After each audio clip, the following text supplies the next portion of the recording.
Santhosh, good morning.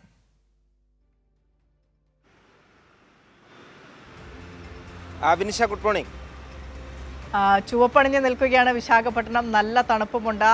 ആ തണുപ്പിനിടയിലും ചൂടേറിയ ചർച്ചകൾ അവിടെ CITU സമ്മേളനത്തിന്റെ ഭാഗമായി ഉണ്ടായതായി അറിയുന്നു. കഴിഞ്ഞ ദിവസം നടന്ന പ്രതിനിധി ചർച്ചയിൽ കേരളത്തിന്റെ ബദൽ നയങ്ങളെ, മുതലാളിത്ത രീതികൾക്കെതിരെ, മുതലാളിത്തത്തിനെതിരെ, തൊഴിലാളി ചൂഷണത്തിനെതിരെ കേരളം കൊണ്ടുവന്ന ബദൽ നയങ്ങൾ വലിയ രീതിയിൽ അവിടെ ഒരു സംസാര വിഷയമായി എന്നാണ് മനസ്സിലാക്കാൻ കഴിയുന്നത്. എന്തൊക്കെയായിരുന്നു ഇന്നലെ നടന്ന ചർച്ചകൾ? മറുപടികൾ.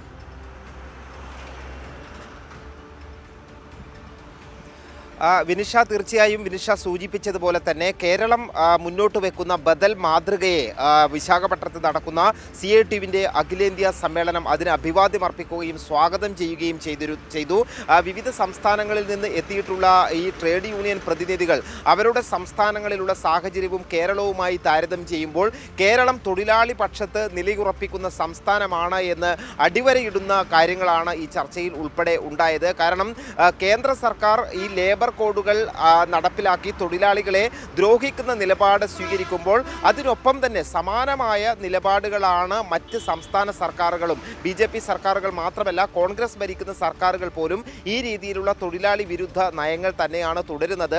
അവിടെയാണ് കേരളത്തിലെ ഇടത് സർക്കാർ തൊഴിലാളികൾക്ക് ഒപ്പം നിലയുറപ്പിച്ചുകൊണ്ട് ഈ ലേബർ കോഡുകൾക്ക് എതിരായ നിലപാട് സ്വീകരിക്കുന്ന, ലേബർ കോഡുകൾക്കെതിരെ നിയമനിർമ്മാണം നടത്തും എന്ന് പ്രഖ്യാപിക്കുന്ന ഒരു സാഹചര്യമുണ്ടായത്. മാത്രമല്ല ലേബർ കോഡുകൾ അടിച്ചേൽപ്പിക്കുന്ന ആശങ്കയ്ക്കെതിരെ ലേബർ കോൺക്ലേവ് സംഘടിപ്പിച്ച ഒരേ ഒരു സംസ്ഥാനം കൂടിയാണ് കേരളം. മുഖ്യമന്ത്രി ഈ ലേബർ കോൺക്ലേവിൽ നടത്തിയിട്ടുള്ള ഉദ്ഘാടന പ്രസംഗത്തിൽ സംസാരിച്ച കാര്യങ്ങളുടെ പകർപ്പ് ഇന്നലെ പ്രതിനിധികൾക്ക് വിതരണം ചെയ്തിരുന്നു. അതിൽ വളരെ കൃത്യമായി മുഖ്യമന്ത്രി പറയുന്ന കാര്യങ്ങൾ, ഈ ലേബർ കോഡുകൾ സൃഷ്ടിക്കുന്ന ആശങ്കയെ കേരളം നിയമനിർമ്മാണത്തിലൂടെ മറികടക്കും എന്നുള്ള പ്രഖ്യാപനമാണ് നടത്തിയത്.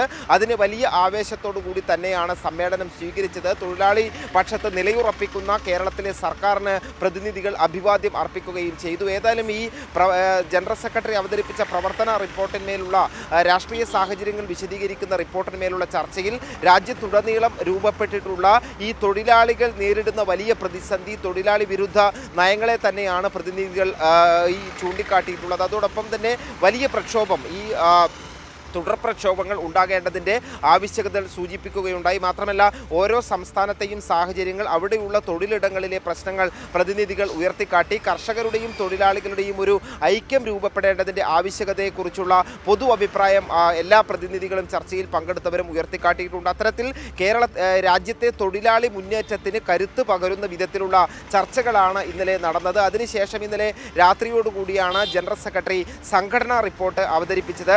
CITU എന്ന സംഘടനയുടെ ശക്തി ദൗർബല്യങ്ങളെല്ലാം തന്നെ ഇഴകീറി പരിശോധിക്കുന്ന സംഘടനാ റിപ്പോർട്ടാണ് ജനറൽ സെക്രട്ടറി അവതരിപ്പിച്ചിട്ടുള്ളത്. ഈ സംഘടനാ റിപ്പോർട്ടിലും പ്രധാനമായും ഊന്നൽ നൽകുന്നത് ഈ ചില മേഖലകളിൽ CITU ഇനിയും കൂടുതൽ ശക്തിപ്പെടേണ്ട ഒരു സാഹചര്യമുണ്ട്. അത്തരത്തിലുള്ള മേഖലകളിൽ കൂടുതൽ തൊഴിലാളികളെ സംഘടിപ്പിച്ചുകൊണ്ട് CITU ശക്തിപ്പെടണം എന്നുള്ള ആഹ്വാനം ഈ സംഘടനാ റിപ്പോർട്ട് മുന്നോട്ട് വെക്കുന്നു. മാത്രമല്ല ഈ രാജ്യത്ത് ഏറ്റവും വലിയ അടിച്ചമർത്തൽ നേരിടുന്നത് കർഷകരും തൊഴിലാളികളുമാണ്. അതുകൊണ്ട് തന്നെ ഈ കർഷകരെയും തൊഴിലാളികളെയും ഒരു കുടക്കീഴിൽ അടിനിരത്തിക്കൊണ്ടുള്ള യോജിച്ച പ്രക്ഷോഭമാണ് ഇനി മുന്നോട്ട് പോകേണ്ടത് എന്നുള്ള കാര്യത്തിന് കൂടി സംഘടനാ റിപ്പോർട്ട് അടിവരയിടുന്നുണ്ട്. അതോടൊപ്പം തന്നെ ഈ CITU എന്നുള്ള രീതിയിൽ പൊതുവെ ട്രേഡ് യൂണിയൻ ഐക്യം അനിവാര്യമാണ്. ട്രേഡ് യൂണിയൻ ഐക്യത്തിലൂടെ ആയിരിക്കണം പ്രക്ഷോഭങ്ങൾ മുന്നോട്ട് കൊണ്ടുപോകേണ്ടത്. അതേസമയം തന്നെ CITU എന്നുള്ള രീതിയിൽ സംഘടനയുടെ സ്വതന്ത്ര ശക്തി ചോർന്നു പോകാതെ ആ സ്വതന്ത്ര ശക്തി വർദ്ധിപ്പിച്ച് മുന്നോട്ട് പോകുന്നതിനാവശ്യമായ സംഘടനാപരമായ ഇടപെടൽ കൂടി ഉണ്ടാകണം എന്നും സംഘടനാ റിപ്പോർട്ട് ചൂണ്ടിക്കാട്ടുന്നുണ്ട്. ഏതായാലും ഇന്നത്തെ ഏറ്റവും പ്രധാനപ്പെട്ട അജണ്ട എന്ന് പറയുന്നത് ഈ സംഘടനാ റിപ്പോർട്ടിന്മേലുള്ള ചർച്ച ഒന്നു മാത്രമാണ്. ആ ചർച്ച ഇന്ന് മുഴുവൻ സമയവും തുടരുകയും ചെയ്യും. ഏതായാലും വിശാഖപട്ടണത്ത് ചേരുന്ന CITUവിൻ്റെ 18ാമത് അഖിലേന്ത്യാ സമ്മേളനം CITU എന്ന് പറയുന്ന തൊഴിലാളി മഹാപ്രസ്ഥാനത്തിന് വലിയ പ്രക്ഷോഭങ്ങളുമായി മുന്നോട്ട് പോകുന്നതിന് ഒരു ദിശാബോധം നൽകുന്ന സമ്മേളനമായി മാറും എന്നുള്ള കാര്യത്തിൽ സംശയമില്ല. കാരണം തൊഴിലാളികൾ അവരുടെ ഏറ്റവും വലിയൊരു പ്രതിസന്ധി കാലഘട്ടത്തിലൂടെയാണ് കടന്നു പോകുന്നത്.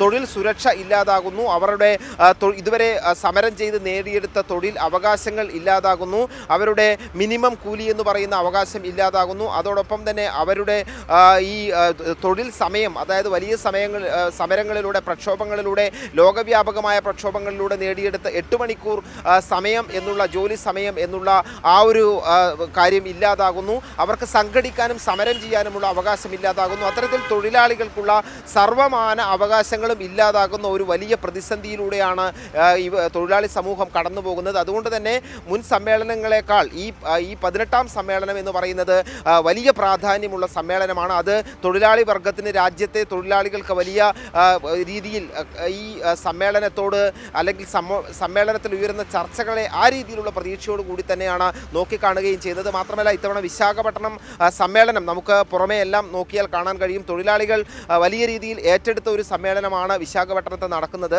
തൊഴിലാളികൾ മാത്രമല്ല, ഈ കർഷകരും തൊഴിലാളികളും അതോടൊപ്പം തന്നെ അടിസ്ഥാന ജനവിഭാഗവും എല്ലാം തന്നെ വലിയ പ്രതീക്ഷയോടുകൂടി തന്നെ CITU സമ്മേളനത്തെ കാണുന്നു.